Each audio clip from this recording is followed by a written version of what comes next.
Hola amigos, ¿cómo estáis? Creo que en la Unión Europea nunca hemos estado más cerca de la guerra que en estos momentos. Nuestros políticos han enloquecido absolutamente. Viven en un mundo paralelo, que ha cortado el cordón umbilical que les unía al mundo real. Cuando ayer salieron de la reunión de Londres con sus flamas belicistas hasta la saciedad, denota hasta qué punto están enfermos.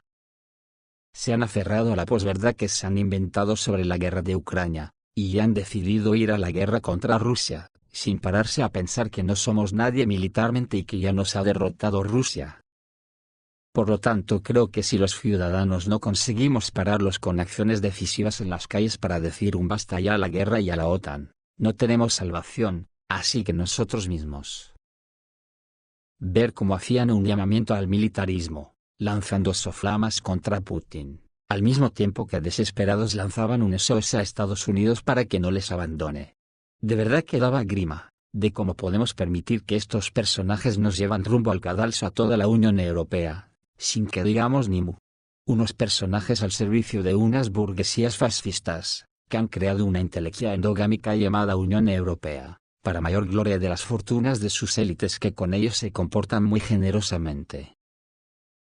Lo de que viven en un mundo paralelo no es una especie de broma, es real. La prueba la tenemos en que salen lanzando el mensaje que hay que defender a Ucrania para que consiga una paz justa, y que no pueden permitir que la negocien solo entre Estados Unidos y Rusia.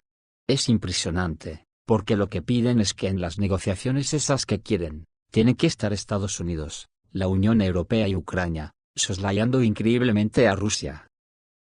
O sea, seguridad para todos menos para Rusia. Y eso no es nuevo, porque estos patéticos personajes ya convocaron una conferencia de paz en Suiza, y no invitaron al actor principal que es precisamente Rusia.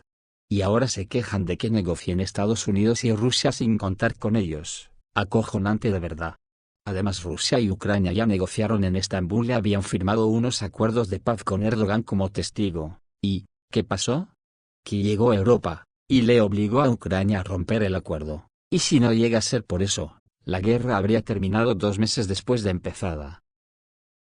Lo que ocurrió en la reunión de Londres, es que Inglaterra y Francia han creado un plan de paz para Ucrania, sin Estados Unidos ni Rusia. Gran Bretaña y Francia están uniendo fuerzas con Ucrania, para desarrollar un nuevo plan para una solución pacífica del conflicto ruso-ucraniano, que ha durado más de 3 años.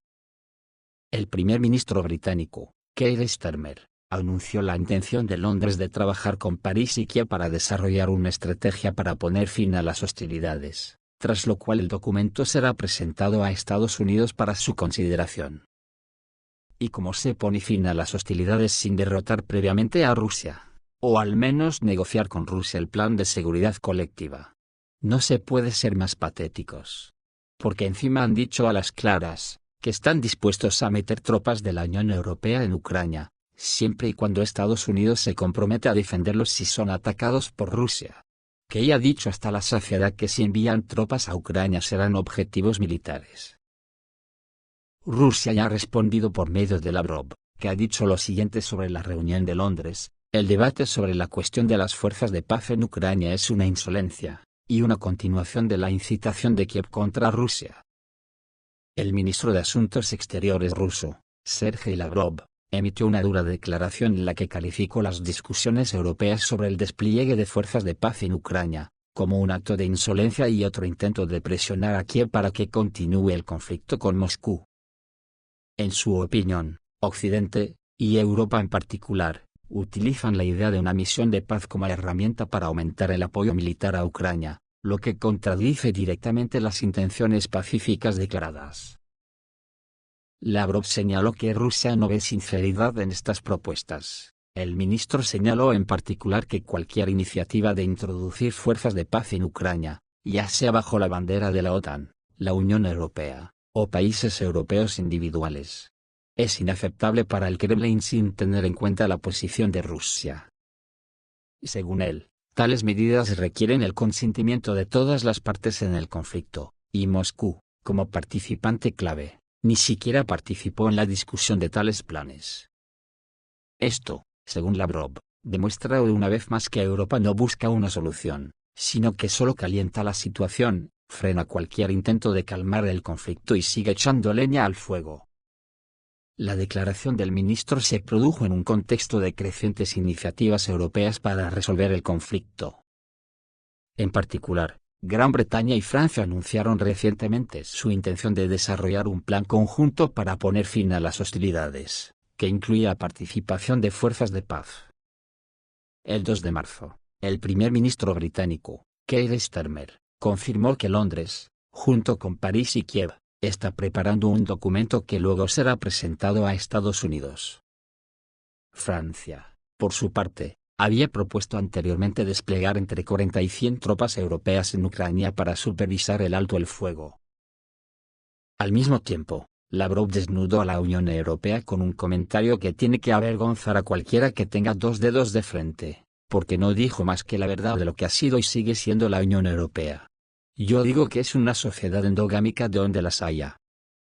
Lavrov siguió diciendo que todas las tragedias del mundo en los últimos 500 años se originaron en Europa. Según el canciller ruso, se trata de colonización, guerras y cruzadas. El continente europeo ha sido la cuna de todos los trágicos acontecimientos mundiales de los últimos siglos, afirmó el domingo el ministro de Asuntos Exteriores ruso, Sergei Lavrov, en una entrevista concedida al medio Krasnaya Zvezda. No quiero ser antieuropeo, sin embargo, la situación actual confirma la idea expresada por muchos historiadores, durante los últimos 500 años.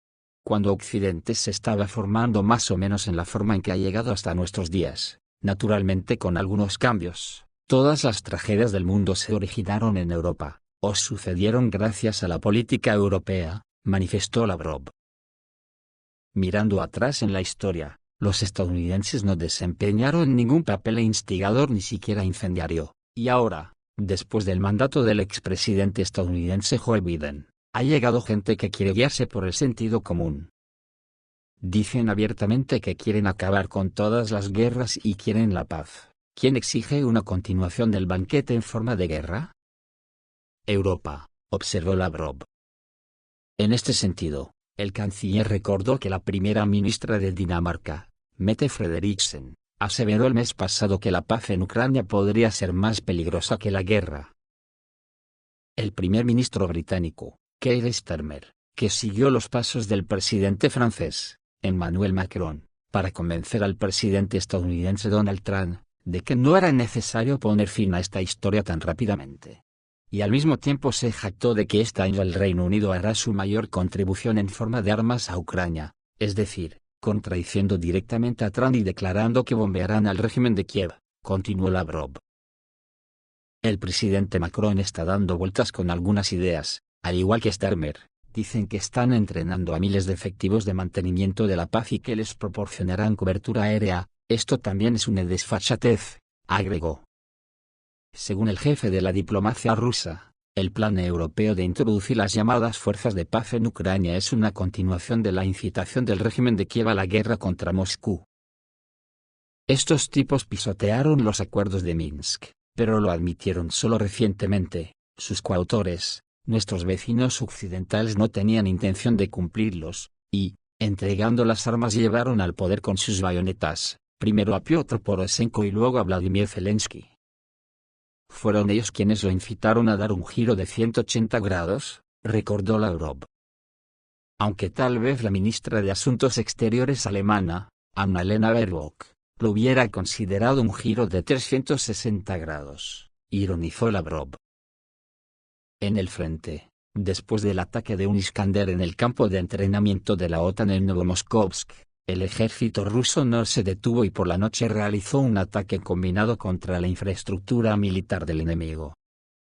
Los aeródromos militares, las instalaciones de procesamiento de gas que apoyan el trabajo de las empresas ucranianas del complejo militar industrial, así como los talleres para la producción y el almacenamiento de vehículos aéreos no tripulados se vieron afectados.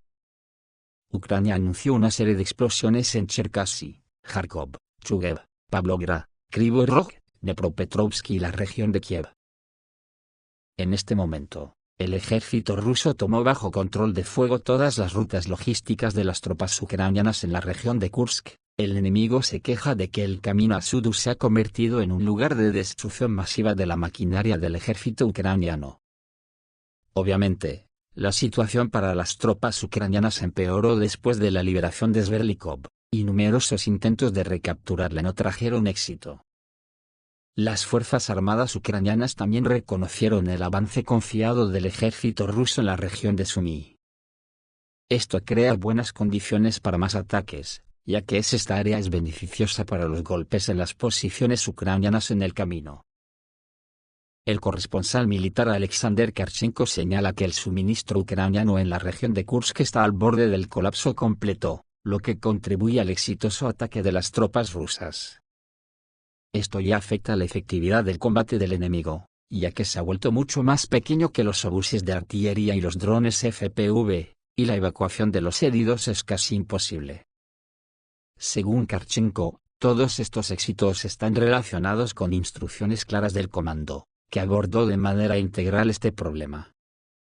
También señala que todos los días se reduce el número de rutas de suministro enemigas, y los campos comienzan a derretirse, lo que pronto conducirá al bloqueo completo de las tropas ucranianas en la región de Kursk, que están dejando cientos de muertos y prisioneros en la Federación de Rusia, con pérdidas a gran escala de las fuerzas de la OTAN en los campos de Kursk. Las tropas rusas continúan destruyendo la formación de las fuerzas armadas ucranianas en la región de Kursk.